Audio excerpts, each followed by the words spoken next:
Our beloved Boss Mike Cervera.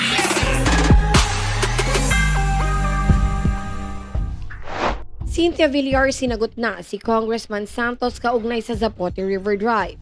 Alam niyo naman ang politika, makapanira lang, hindi nag-aaral kung ano yung dapat sabihin. Doon yung nakikita kung marunong o hindi. Alam nyo naman, ang politika makapanira lang. Yan ang sagot ng dating senadora. Muling sumiklab ang banggaan sa politika sa Las Piñas matapos akusahan ni Congressman Mark Anthony Santos ang pamilya Villar na umano'y nagpaliit sa Zapote River dahil sa ipinatayong Zapote River Drive. Dahilan umano na mabilis na pagbaha sa lungsod.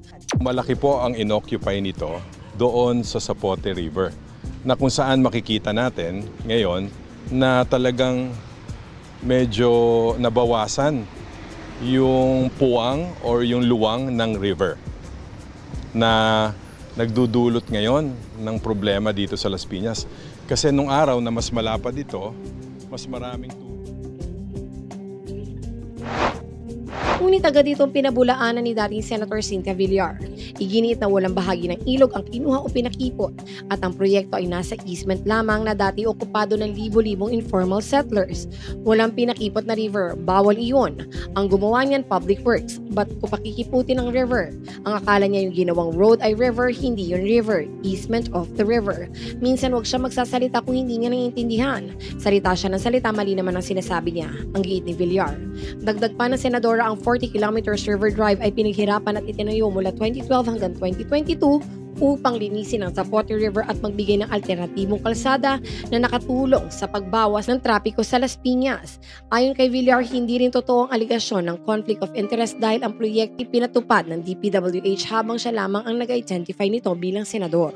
Sa gitna ng issue, tahasang pinatamaan ni Villar si Santos. Alam niyo naman ang politika, makapanira lang, hindi nag-aaral kung ano ang dapat sabihin.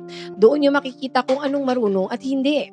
Binigyang diin din ng dating senadora na 5,000 families ang inilipat ng NHA sa Nai, Cavite mula sa tabing ilog kung saan sila'y nabigyan ng bahay at lupa na ngayon ay tumaas pa ang halaga dahil sa bagong Mariveles Cavite Road.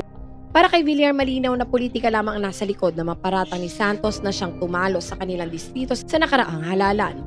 Sa halip na batikos, iginiit na dating senadora na dapat pahalagahan ng River Drive na nagbigay ng kaluwagan sa trapiko at kalinisan sa ilog. Mga bagay na aniya, hindi kayang intindihin ng kanyang mga kritiko. Walang pinakipot, hindi mo pwedeng pakiputin ng river, bawal yon. Oo, ang gumawa niyan public works. Ba't ko pakikiputin ng river?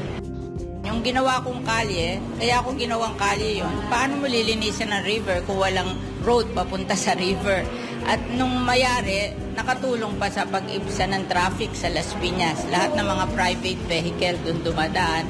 Yung public na lang at ang dumadaan sa Zapote Alabang Road. Alam niyo naman ang politika, makapanira lang, hindi nag-aaral kung ano yung dapat sabihin.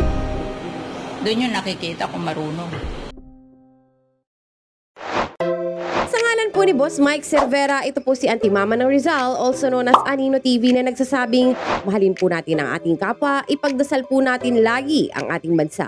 Magandang umaga, magandang hapon at magandang gabi, saan man dako ng mundo naroon kayo, at syempre, magandang buhay na rin para sa ating lahat. Maraming salamat po.